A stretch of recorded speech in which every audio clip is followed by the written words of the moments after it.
Pour discuter donc de l'importance de cet événement, quand est-ce qu'il va avoir lieu, donc cette question de temps aussi, le compte à rebours sur le plan international est très important pour le monde entier. Donc on a le plaisir d'avoir à bord Monsieur Simon Sayer, qui est notre expert en tourisme. Bonjour et bienvenue sur la TV internationale. Bonjour. Alors, on parle d'un événement, comme je viens de dire à Rehem il y a quelques instants, on attend le compte à rebours pour ce grand musée donc, du Caire, qui a été qualifié comme étant le musée, le premier musée au monde réservé à la civilisation. Comment vous voyez la question, vous? Alors, déjà, l'Égypte, avec le GEM, le grand musée, elle a pu réaliser un centre de connaissances et de culture pour le monde entier concernant la civilisation égyptienne et donnant l'exemple à toute la planète Terre comment y faire un musée pour une seule civilisation. Ça, c'est quelque chose qui n'a jamais eu lieu dans une autre capitale. Et l'Égypte, au-dessus de cela, elle a pu créer un lien entre l'Égypte antique et l'Égypte actuelle. C'est que c'est un musée ultra moderne, aussi bien qu'il possède les statues et les pièces de la civilisation la plus ancienne, et on a pu faire un lien entre ce musée et les pyramides, qui va être et qui est toujours une des 7 merveilles du monde, qui serait la plus ancienne et la plus connue, et on a créé une passerelle touristique allant du grand musée aux pyramides, et ça c'est un sujet qu'on peut dire qui est le centre des médias, et quand on a déclaré, annoncé cela concernant le GEM, tous les médias du monde ont été intéressés et on parle de la création de ce projet qui serait la plus belle passerelle touristique internationale. Et cette passerelle, elle va être 1270 mètres de distance. Elle est divisée en 3 parties et ça va être, on peut dire, le point qui aura le plus de trafic touristique en Égypte. Et on est en train de réaliser ce projet dans cette zone, qu'on peut dire la zone la plus antique et qui comprend le travail le plus unique dans le domaine de la construction. La zone des pyramides, elle va posséder aujourd'hui le point le plus important comme attraction touristique, et on a pu traverser avec notre travail vraiment le summum des projets mondiaux. N'oublions jamais que de ce point, on peut se diriger vers Fayoum, vers le lac, qui est considéré le centre et le point de la création de la Terre, aussi bien que si on la traverse un tout petit peu, on arrive à la vallée des baleines, qui sont des dizaines de millions d'années, et non pas milliers ou centaines de milliers. Alors l'Égypte, elle a réalisé, à partir de cette zone et le nouveau aéroport de Sphinx, un lien avec l'Antiquité qui est unique dans l'histoire de l'humanité. Alors le grand musée du Caire, aujourd'hui, il est déjà partiellement inauguré et visité concernant les grands escaliers, les grandes statues comme Ramsès II, aussi bien que l'obélisque qui avance, et on réalise à l'intérieur des sujets d'art qui sont uniques. Aujourd'hui, on a plus que 200 artistes qui exposent leurs peintures. Nos musées égyptiens exposent leurs travaux. On a par exemple notre célèbre Mahmoud Mokhtar et ses statues qui sont exposées. On a aussi bien pour le reste du monde comme Gauguin et Renoir exposés. D'ici que l'Égypte a pu en faire un travail unique, bien présenté. En plus de cela, on est en train de faire des grands travaux de restauration dans la zone. Alors, Monsieur Sayer, si vous permettez, alors vous venez de parler de tous ces trésors qui existe dans le Grand Musée, également son emplacement impeccable, juste à quelques mètres du plateau des pyramides. Alors, il faut dire aussi que le Grand Musée égyptien est plein de commodités modernes. On parle d'une salle de recherche, d'un centre de conservation, d'un auditorium, d'une bibliothèque. Alors aussi, en créant ce grand monument, on n'a pas négligé le côté moderne aussi. Exactement, parce que l'Égypte, elle a toujours voulu combiner dans tous ses travaux le moderne et l'ancien. Je vous donne quelques exemples de nos grands travaux en Égypte.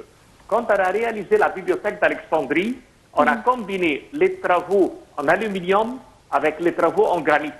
On a combiné le modèle des obélisques avec le soleil levant pour l'ensemble du modèle de la bibliothèque et avec les travaux les plus modernes pour l'éclairage et l'intervention des lumières naturelles.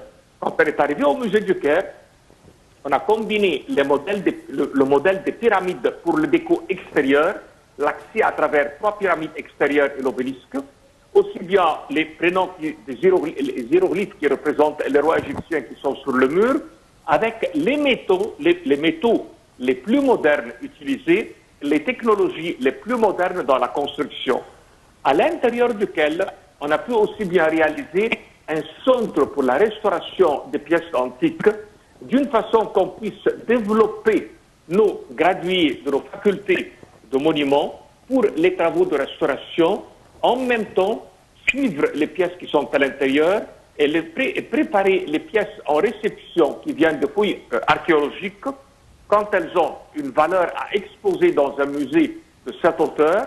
Et dans ce musée qu'elles vont être travaillées, et en plus que l'Égypte elle a réalisé comme aujourd'hui, quand on visite Toutankhamon à l'intérieur, vous le voyez en 3D et en 360 degrés.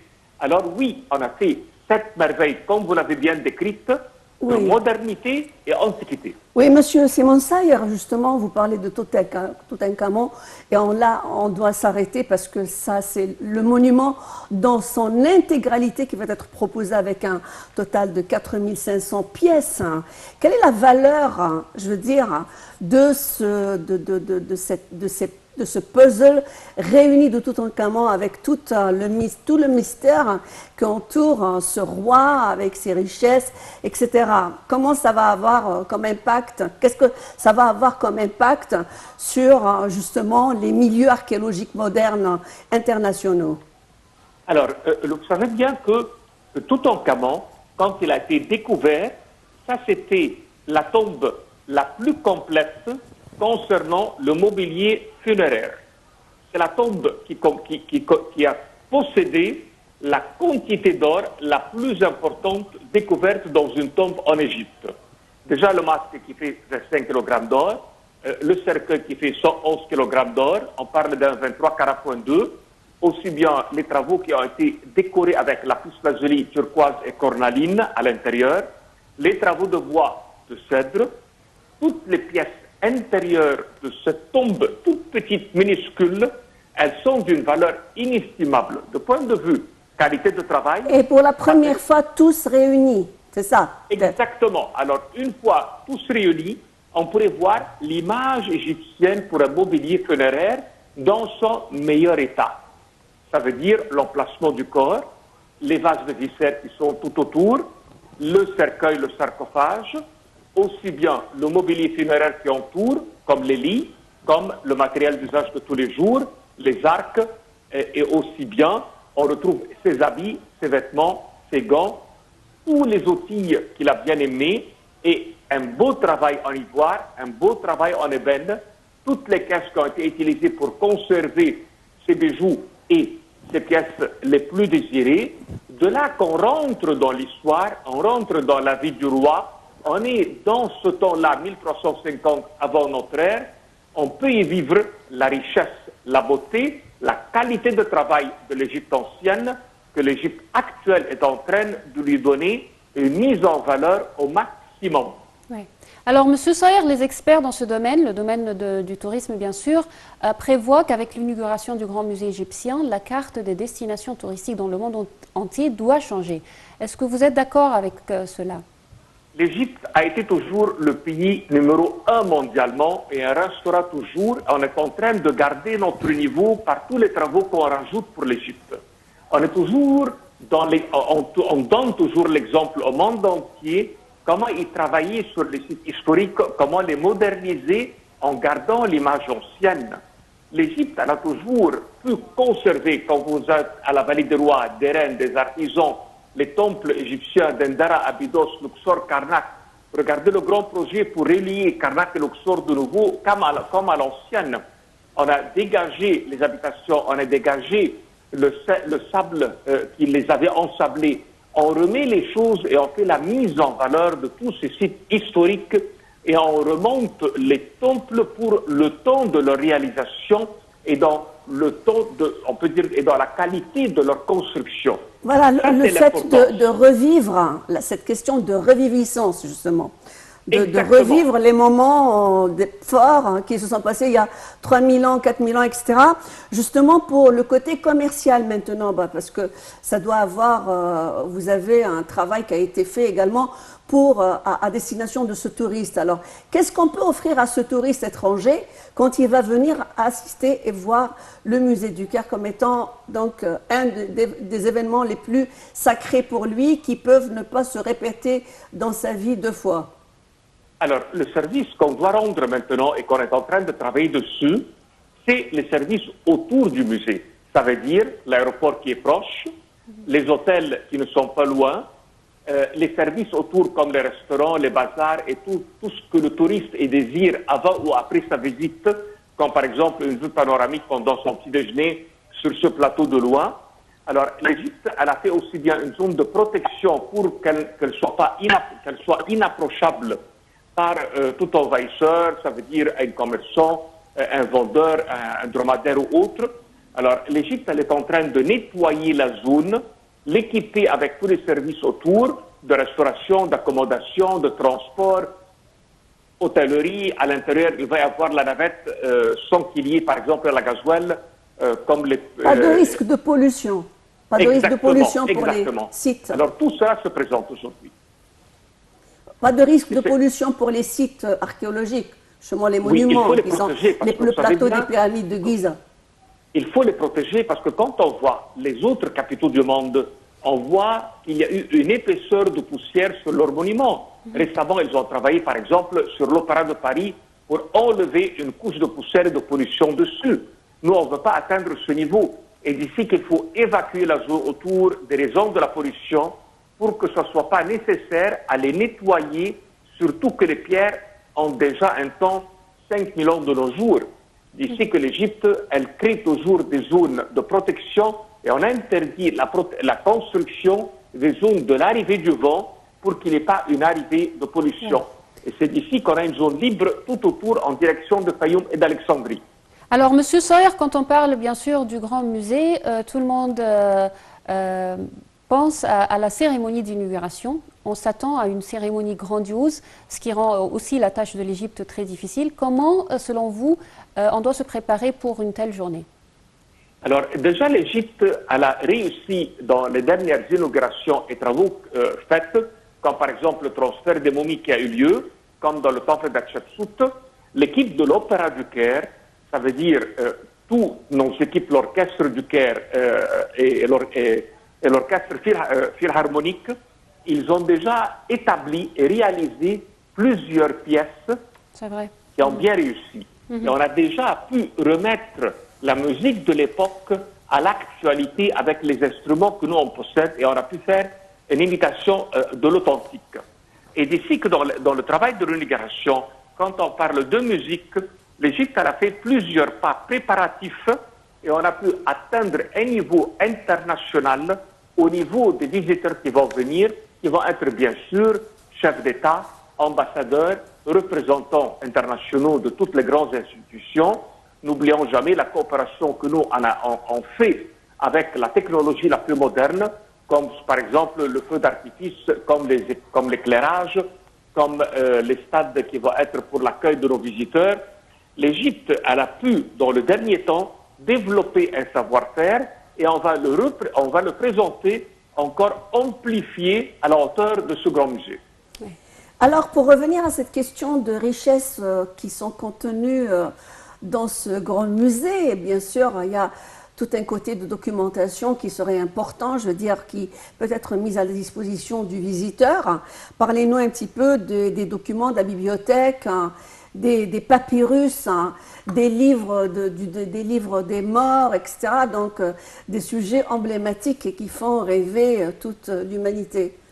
Comment Alors, on parmi peut y les plus accéder belles dans ce pièces qui musée? vont être exposées, c'est le papyrus le plus long de l'Égypte qui présente la médecine, le savoir-faire, le savoir de l'Égyptien dans ce domaine.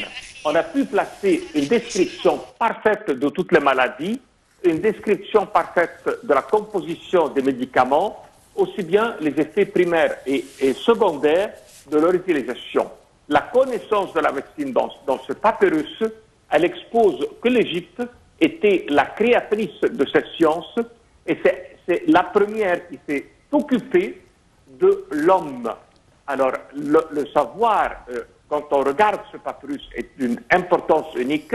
En second, on a l'exposition des papyrus du livre des morts pour montrer l'Égyptien, comment il a pu voir la vie après la mort, ce qui veut dire qu'on n'a pas vu une mort, mais une transition d'une vie à une autre, transmettant avec nous nos travaux sur terre. Et de l'autre côté, quand on repère le Dieu de la justice, ça veut dire Osiris avec sa balance, qui pèse le cœur contre la plume, c'est un message à tout vivant d'être dans une perfection de qualité, ça veut dire aider les pauvres, être d'un bon cœur, être un père d'une bonne famille, être dans la justice, avoir une qualité d'être un homme droit et juste. Tout cela montre, selon ces papyrus du livre des morts, comment on a pu, dans la grande sagesse du Dieu Thoth, transmettre à l'Égyptien la culture et le savoir-vivre. Ces papyrus qui vont être exposés vont montrer qu'on est en tête de la lumière et on a éclairé le monde entier par nos connaissances. Monsieur Simon Sayer, je rappelle, vous êtes expert en tourisme, je vous remercie infiniment, merci beaucoup. Alors, comme on vient de parler, le tourisme est un facteur très important pour l'économie égyptienne. Un pays comme l'Égypte mérite vraiment d'être en premier lieu sur la carte touristique dans le monde entier. Bien sûr, l'industrie touristique également est un pilier important. Quand on parle de l'industrie du tourisme, on parle de la diversification des secteurs touristiques. Bien sûr, l'Égypte est un des pays qui possède des sites très en fait diversifiés. On parle de tourisme culturel, de tourisme balnéaire, religieux. Il y a plein de choses à dire quand on parle de tourisme en Égypte. Et vraiment une industrie touristique très riche. Voilà. Alors tout de suite, nous allons voir plus de détails concernant l'industrie du tourisme et son importance pour l'Égypte dans ce commentaire de Shahinaz Ismail.